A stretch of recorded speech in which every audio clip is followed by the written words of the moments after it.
Hi there, Aries. Thanks so much for tuning in. I'm Astrogirl, and we're looking at May 16 through the 22nd.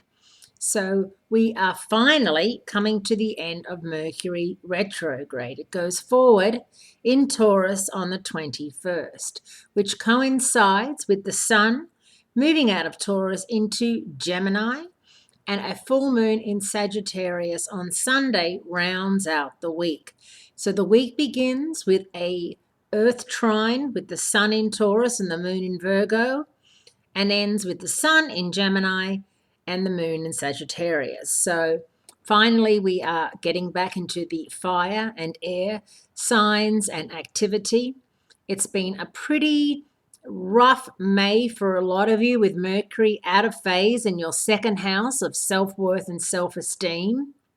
You may have felt as if you cannot keep up with the Joneses, or even the people down the street. They don't have to necessarily be the Joneses. You may have felt as if your friends were all planning exotic locations, or buying new cars, or moving, or buying themselves little trinkets here and there, and you don't feel as if you can afford one of those things, let alone all of them. That doesn't mean, however, that you are failing.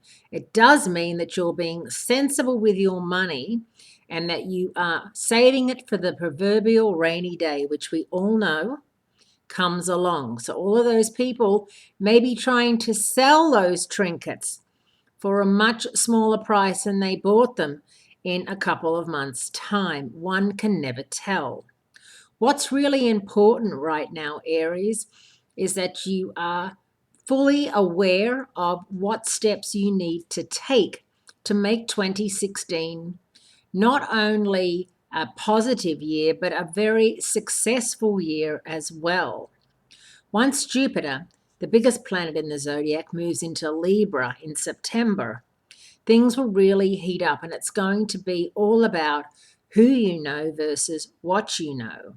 However, with Jupiter moving direct in Virgo, your sixth house of hard work, health, and well-being, the next couple of months are prime times for you to really work hard at losing weight, or toning, or getting your health in tip-top shape.